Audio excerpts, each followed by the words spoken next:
जय हिंद दोस्तों। आज हम लोग सामान्य विज्ञान के 40 मोस्ट इंपॉर्टेंट क्वेश्चन पढ़ेंगे और ये सारे वही क्वेश्चन होंगे जो विगत वर्षों में किसी न किसी प्रतियोगी परीक्षाओं में पूछे गए हैं और आने वाले सभी प्रतियोगी परीक्षाओं के लिए बेहद इंपॉर्टेंट है। और जो लोगों ने विज्ञान को अच्छी तरीके से पढ़ रखा है तो कमेंट करके बताना इसमें से कितने क्वेश्चन आ रहे थे। और जो लोग नए हैं अगर उनको वीडियो अच्छा लगे तो चैनल को सब्सक्राइब करें, वीडियो को लाइक करें, कमेंट करें। चलिए देखते हैं, पहला प्रश्न दिया गया यहाँ पे। पहला क्वेश्चन यहाँ पे है, रोगों को फैलाने वाले कीटों को कहा जाता है, क्या कहते हैं? वेक्टर कहते हैं उनको। रोगों को फैलाने वाले कीटों को कहा जाता है वेक्टर। क्या कहते हैं? वेक्टर। HIV का पूर्ण रूप है human immuno deficiency virus. Human immuno deficiency virus. निम्नलिखित में से क्या बेरिसेला जोस्टर नामक वायरस के कारण होता है? तो जो बेरिसेला जोस्टर वायरस होता है इसकी वजह से कौन सा रोग होता है? रेबीज। क्या होता है? रेबीज। निम्नलिखित में से कौन सा संक्रामक रोग है? तो इसमें से जो खसरा रोग है यह क्या है? संक्रामक रोग के अंतर्गत आता है। किस रोग के लिए स्वास्थ्य एवं परिवार मंत्रालय द्वारा टेस्ट एंड ट्रीट नीति प्रारंभ की गई थी? तो HIV के लिए। किसके लिए? HIV के लिए।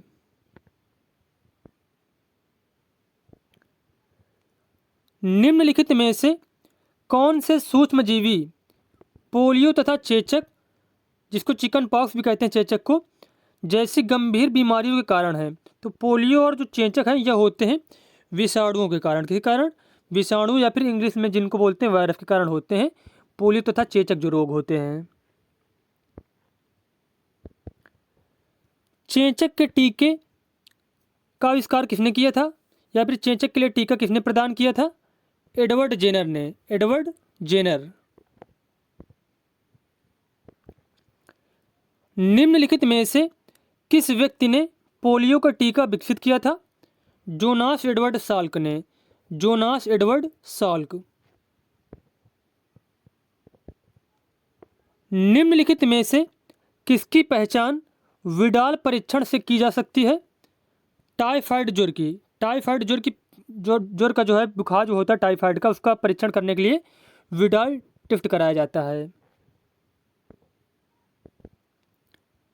चमगादड़ निम्नलिखित में से किस रोग के रोगाणुओं के प्राकृतिक पोषक हैं? तो इसका आंसर हो जाएगा इबोला बुखार के। इबोला बुखार के।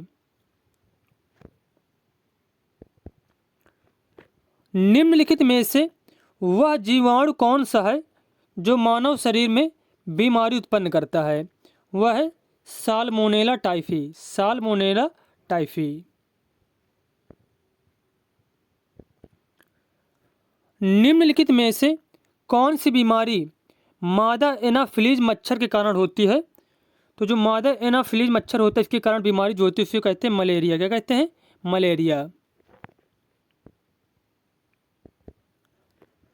विषाणुओं या फिर वायरस पर प्रतिजैविक एंटीबायोटिक दवाओं के प्रभाव के बारे में निम्नलिखित में से कौन सा कथन सही है? तो इस क्वेश्चन का आंसर हो जाएगा वायरस उपापचयी पथों से युक्त नहीं होते जिन पर प्रतिजाणु कार्य कर सकते हैं, जबकि बैक्टीरिया में इस तरह के पथ होते हैं। यहाँ पे सी वाला ऑप्शन बिल्कुल सही दिया गया है कि वायरस जो होते हैं वो उपापचयी पथों से युक्त नहीं होते जिन पर प्रतिजीवाणु कार्य कर सकते हैं, जबकि बैक्टीरिया में इस तरह के पथ होते हैं।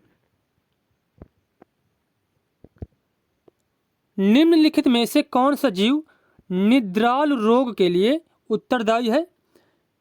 ट्रिपैनोसोमा। ट्रिपैनोसोमा। मानव में बैक्टीरिया के संक्रमण का सबसे आम इलाज क्या है? एंटीबायोटिक्स। एंटीबायोटिक्स।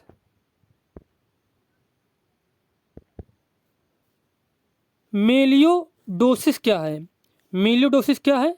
एक प्रकार का संक्रामक रोग होता है यह। ट्यूबरकुलोसिस के विरुद्ध मुख्यतया कौन सी वैक्सीन प्रयोग किया जाता था? तो ट्यूबरकुलोसिस के विरुद्ध मुख्यतः कौन सी वैक्सीन का प्रयोग किया जाता था? BCG का। किसका? BCG का। निम्न में से किस कृमि के कारण फील पाव होता है? तो इसका आंसर हो जाएगा फाइलेरियाई कृमि के कारण। फाइलेरियाई कृमि के कारण।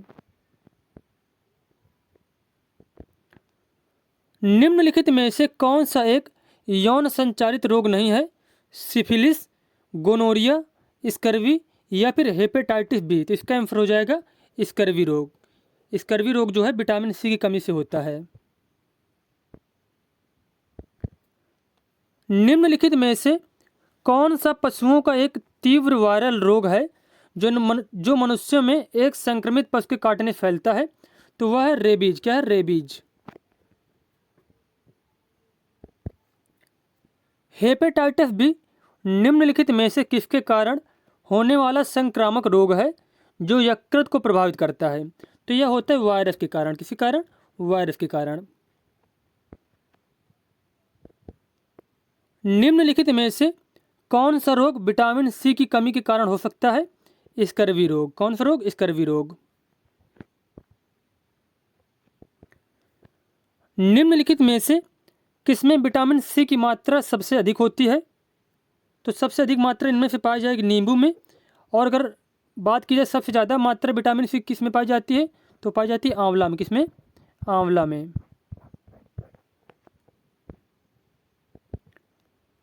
एस्कॉर्बिक एसिड का लोकप्रिय नाम क्या है? तो विटामिन सी को एस्कॉर्बिक एसिड कहते हैं। विटामिन सी को।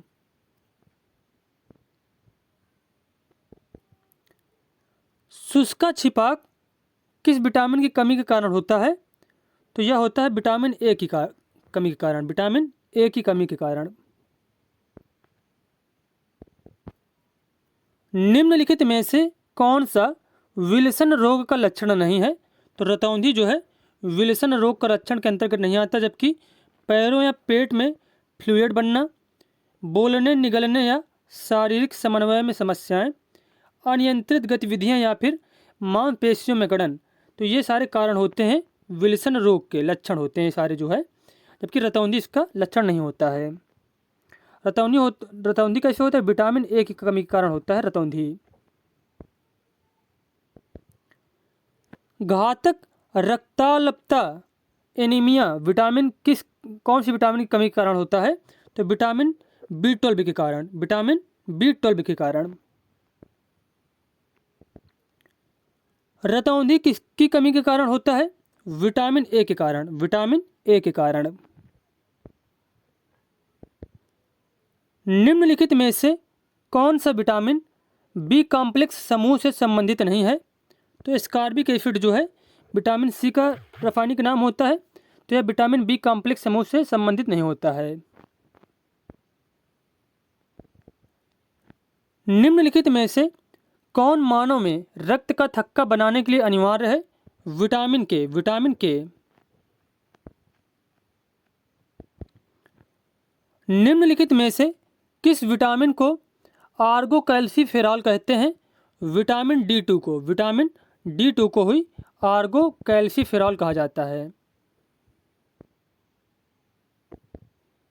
यदि एक व्यक्ति रिकेट्स से पीड़ित है तो व्यक्ति में की कमी है, तो उस व्यक्ति में कमी है विटामिन ए की। विटामिन ए की। मानव आहार में पॉलिश किए हुए चावल के उपयोग से निम्नलिखित रोग हो जाता है। बेरी बेरी रोग। Beriberi. कौन सी बीमारी दिल से संबंधित नहीं है? डिप्थीरिया। डिप्थीरिया। निम्नलिखित में से कौन सा रोग एक व्यक्ति से दूसरे के किस अंग को प्रभावित व्यक्ति में संक्रमित नहीं होता है? तो एक व्यक्ति से दूसरे में प्रभावित जो मतलब दूसरे में नहीं फैलता है, तो वह है सिरोसिस रोग। सिरोसिस।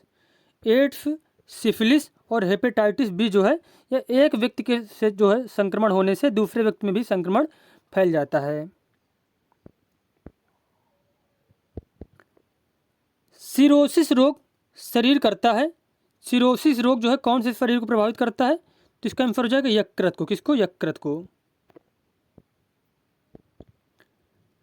कैडमियम प्रदूषण निम्नलिखित में से किस रोग का कारक है?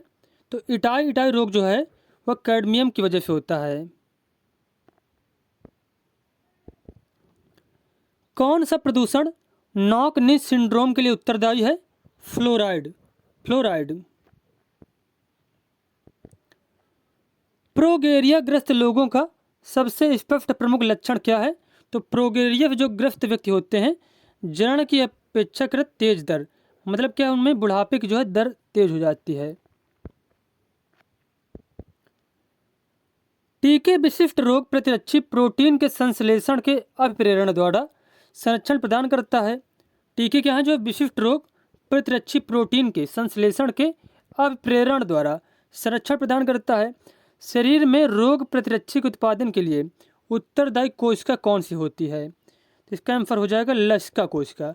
लसिका कोशिका।